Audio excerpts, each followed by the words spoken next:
Halo teman-teman, selamat datang kembali di Irvin Museng Channel. Di video kali ini saya ingin bercerita tentang masalah cedera lutut yang di video saya sebelumnya saya sempat sebutkan. Kali ini saya mau mendatangi teman-teman lama saya, teman-teman yang membantu saya pada saat pemulihan cedera di klinik fisioterapi Esa Unggul. Dan saya juga mungkin ngobrol-ngobrol sedikit tentang gimana caranya untuk pemulihan cedera. Dan saya juga mau ketemu dengan ada juga teman saya yang lagi pemulihan cedera lutut di sana. Saksikan guys.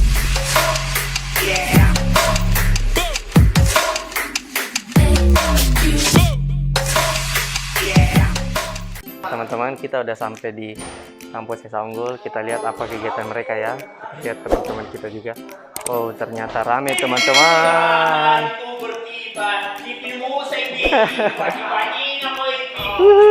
Teman-teman, ini kegiatan pagi-pagi lagi yang punya ini teman saya lagi pemulihan cedera.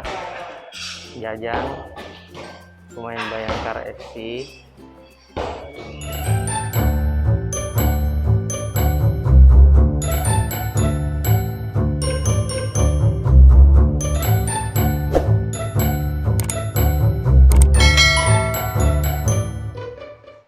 Nah, ini ada Bang Iksan nih.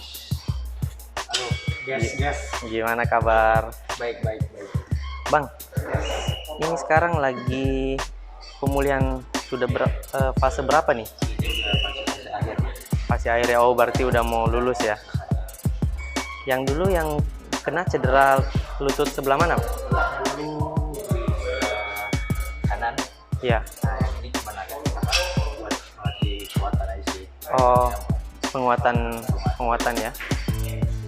Jadi udah siap balik lagi ya. Thank you. Siap.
Ya, ini latihan ini untuk melatih otot hamstring dan iliopsoasnya.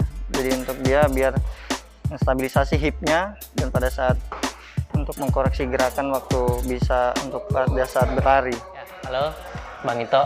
Jadi Bang Ito ini saya perkenalkan, dia fisioterapis di klinik fisioterapi Esa Unggul. Bang Ito ini dia yang membantu saya waktu pemulihan cedera. Nah, terus sekarang kita mau ngobrol-ngobrol sama dia gimana tentang cedera lutut, cedera ACL teman-teman yang ada di klinik Esa Unggul. Bang, pertama yang saya mau nanya itu gimana nih kalau seorang atlet itu awal mula dia cedera, dia mau tahu dia harus lakukan apa, dia harus operasi, dia harus tradisional, seperti apa Bang?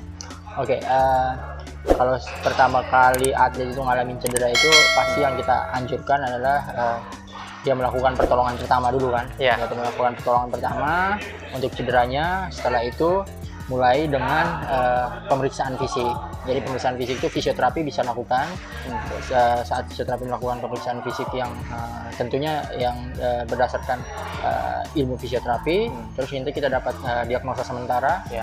Nah, pasti kita akan rujuk untuk melakukan MRI. Oh, MRI ya. Betul. Nah, setelah MRI, nah itu akan ketahuan nih dia cederanya apa. Cederanya ACL, meniskus, PCL, LCL dan lain-lainnya. Apakah perlu operasi atau hanya butuh penguatan ya? Betul. Nah, nanti kalau sudah dapat hasilnya, biasa kita sarankan untuk konsultasi dengan ortopedi, dokter ortopedi yang spesialis olahraga. Ya, spesialis olahraga.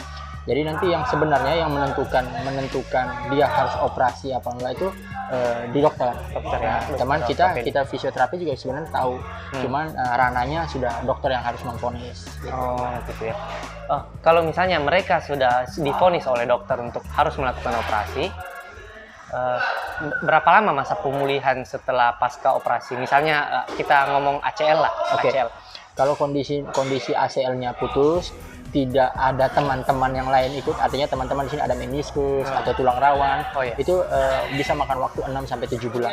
Oh, 6 sampai 7 bulan itu sudah kembali 7 bulan itu sudah kembali ke lapangan. Betul, lapangan lagi. sudah bisa ikut game, sudah itu bisa latihan lagi sama-sama dengan tim gitu kan. Oke. Cuman memang prosesnya ACL itu memakan waktu 6 bulan. Ya. Terus latihan apa saja nih untuk mereka setelah mereka selesai operasi, apa aja yang inti-inti dari latihan pemulihan cedera ACL ini? Nah, jadi mungkin teman-teman di luar sana yang sudah operasi atau yang baru mau operasi, banyak sekali video-video di YouTube ya yang mengajarkan kita untuk melatih pasca operasi ACL. Iya. Tapi sebenarnya secara sains, secara ilmu, pemulihan fisioterapi itu dibagi atas 4 fase. Ya, itu ada fase 1, 2, 3 dan 4.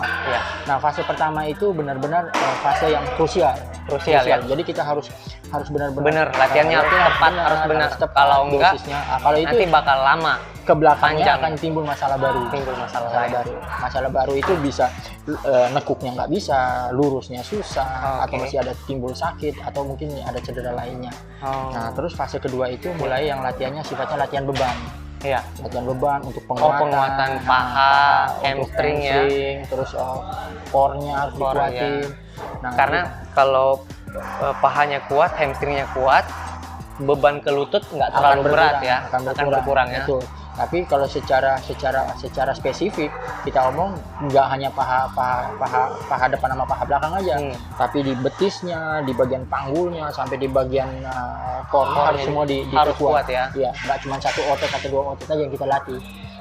Itu di fase kedua. Nah, di fase ketiga ini itu pasien tuh sudah mulai, atau atlet itu sudah bisa mulai jogging kecil di situ. Tapi ada latihannya juga di fase ketiga ini.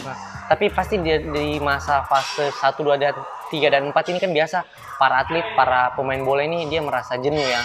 Di situ juga harus ada kesabaran dari mereka ya. Betul. Kesabaran dan niat untuk sembuh ya. Betul sekali itu. Jadi gini, mungkin saya kasih pandangan buat teman-teman di luar sana. Jadi kami fisioterapi, kami dokter mungkin membantunya cuma hanya beberapa persen saja. Tapi intinya harus kembali kepada atlet itu sendiri. Kemauannya harus tinggi, karena latihan memakan waktu 6 bulan itu jenuh. Jenuh, bosan pasti ada. Apalagi ngelihat teman-teman lain sudah mulai latihan di lapangan, pasti kaki gatel ya, udah mau cepet main, padahal belum waktunya. Nah, itu yang bahaya. Kadang orang mau butuh cepat, ya betul bisa main, tapi nanti ke belakangnya pasti ada resikonya nantinya gitu. Efek jangka panjangnya. Ya kalau di sini kita benar-benar pengen supaya atlet itu kembali dan umur mainnya tuh panjang. Kita nggak mau dia cepat-cepat tapi main cuma sebentar terus ada masalah baru lagi gitu. Iya benar. Saya dengar-dengar kan di sini juga semua atlet, pemain bola, mau atlet basket, mau timnas, mau pemain profesional di klub, udah banyak yang lulusan sini ya, Bang. Wah, siapa aja lumayan. Alumni. Kalau terhitung mulai dari saya mulai kerja di sini ya, saya mulai kerja di sini sudah terhitung ada Hamka Hamzah, ya kan, ada Hamka Hamzah, ada Juham Zamrun, terus ada Rahmat Latif, Rashid Bahri, terus ada Zulkifli Suku, Mas Bustomi juga, Ahmad Bustomi, terus sekarang ini ada Jaja, ada Ihsan. Terus kalau di ini anak futsal ada juga? Anak futsal Bayu Saptaji, Oh, Bayu Saptaji. ke sini, terus ada Kiper ya, saya pernah ketemu juga. Iya, kiper si Al-Bagir ya? Al-Bagir. Terus ada satu lagi yang dari Makassar itu, siapa namanya? Saya lupa, itu ada pemainnya juga ke situ. Kalau yang anak basket? Basket, wah basket hampir seluruh Hampir klub seluruh klub pemain profesionalnya ke sini. Semuanya ke sini. Iya itu. Oke Bang Ito, terima kasih waktunya. Oke. Terima kasih ilmunya telah dibagi ke kita. Mudah-mudahan makin sukses, bisa Amin. makin menyembuhkan pemain-pemain, atlet-atlet yang datang ke Esambol. Betul. Terima kasih Oke, Bang Ito. sip. Halo teman-teman, ini saya ketemu teman saya. Saya perkenalkan, dia Jajang Mulyana.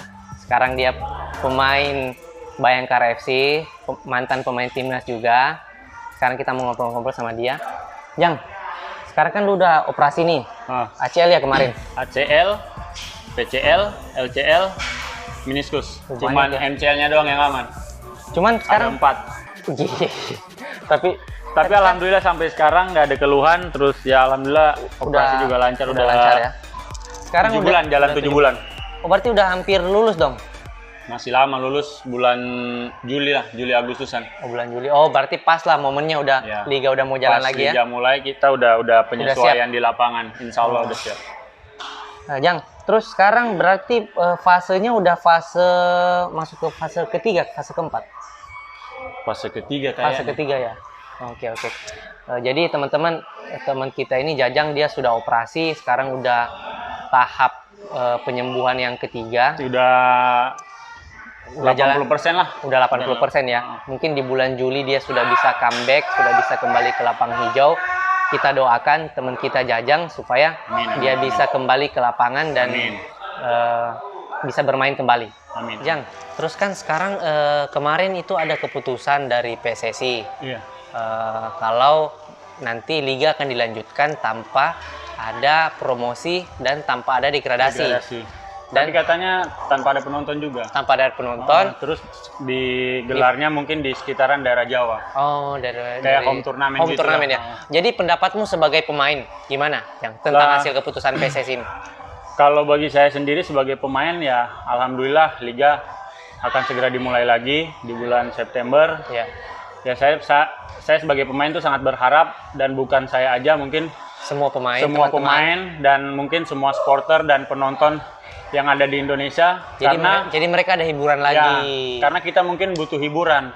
Ya. Karena sepak bola itu adalah pemersatu kita sebagai Betul. umat beragama. Terus kan di Indonesia banyak keragaman gitu. Ya, jadi dengan mulainya sepak bola lagi ini, mungkin yang penyakit ini pelan-pelan mungkin mereka nggak stres Ya, mikirin penyakit lagi, mikirin COVID-19, mereka bisa ada tontonan bola, ada hiburan lagi lah kembali. Iya, ya ada hiburan lah, seperti kayak mungkin di Eropa kan sekarang udah kayak Sudah jalan di Jerman, udah udah jalan. mulai. Terus di Italia, di Inggris segera mulai lagi. Sudah ada jadwalnya ya. Iya, yang penting dari diri kitanya selalu jaga kesehatan. Terus, Social distancing ya. tetap ya. Iya, Oke. itu yang mesti Oke. dijaga. Terima kasih Jajang.